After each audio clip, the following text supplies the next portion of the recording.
Hello everyone, welcome to Shrabani's recipe. মুচমুচে বাঁধাকপির পাকোড়া বানাবো আজ। এটা আপনারা ভাতের সাথেও খেতে পারবেন বা নাস্তা হিসেবেও খেতে পারবেন। খুবই সহজ আর মুখরোচক একটা নাস্তার রেসিপি। চলুন দেখে নিই আমাদের আজকের এই মুচমুচে পাকোড়ার রেসিপি। রেসিপিটি বানানোর জন্য এখানে আমি বাঁধাকপি কুচি করে কেটে নিয়েছি। এখানে একটা ছোট সাইজের বাঁধাকপির অর্ধেকটা নিয়েছি। লবণ দিয়ে বাঁধাকপিটা প্রথমে একটু মেখে নেব। এটা কিছুক্ষণ মেখে নেওয়ার পর এই যে দেখতে পাচ্ছেন বাঁধাকপি থেকে কিন্তু জল ছেড়ে দিয়েছে। এখন এই জলটা ভালোভাবে চেপে ফেলে দিয়ে বাঁধাকপিগুলো আলাদা করে নিচ্ছি।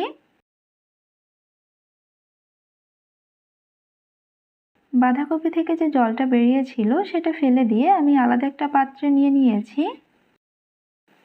এখন এখানে দিয়ে দিচ্ছি 1/4 কাপ পেঁয়াজ কুচি, দিচ্ছি এখানে 1/4 কাপ চালের গুঁড়া, 1/4 কাপ দিচ্ছি ময়দা, একটা ডিম ভেঙে দিয়ে দিচ্ছি, হাফ চা চামচ হলুদের গুঁড়া, দিচ্ছি হাফ চা চামচ মরিচের গুঁড়া, হাফ চা চামচ করে দিচ্ছি ভাজা জিরা ধনিয়ার গুঁড়া আর ভাজা গরম মশলার গুঁড়া, 1/4 চা চামচ দিচ্ছি লবণ, আর এখানে একটা কাঁচামরিচ কুচি দিয়ে দিচ্ছি। মরিচের পরিমাণটা আপনারা আপনাদের পছন্দ মতো কম বেশি করে দিয়ে নেবেন। এখন এই সব কিছু হাত দিয়ে ভালোভাবে মেখে নেব। এখানে চালের গুঁড়ার পরিবর্তে কিন্তু আপনারা কর্নফ্লাওয়ার দিয়ে দিতে পারেন। চালের গুঁড়া বা কর্নফ্লাওয়ার এটা দিলে কিন্তু পাকোড়াটা অনেক বেশি মুচমুচে হয়। এই যে এটা মেখে নেওয়া হয়ে গিয়েছে।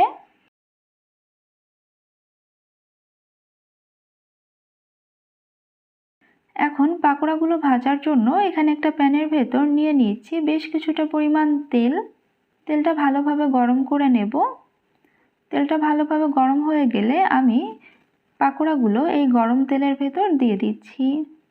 এটা আমি একটু ছোট আর পাতলা করে দিয়ে দিচ্ছি। যে কয়টা পাকোড়া ধরে আমি সেই হিসাবেই এখানে দিয়ে দিচ্ছি। মিডিয়াম লো আঁচে একটু সময় নিয়ে পাকোড়াগুলো ভালোভাবে ভেজে নেব। এর একটা পাশ একটু ভাজা হয়ে গেলে এটা উল্টিয়ে দিচ্ছি।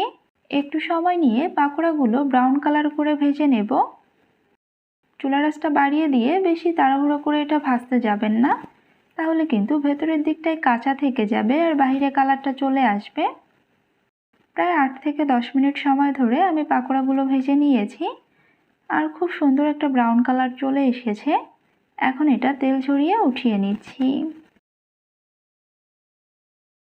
এটা একটু সময় নিয়ে ভেজে নেওয়ার ফলে পাকোড়াগুলো কিন্তু অনেক বেশি মুচমুচে হয়েছে।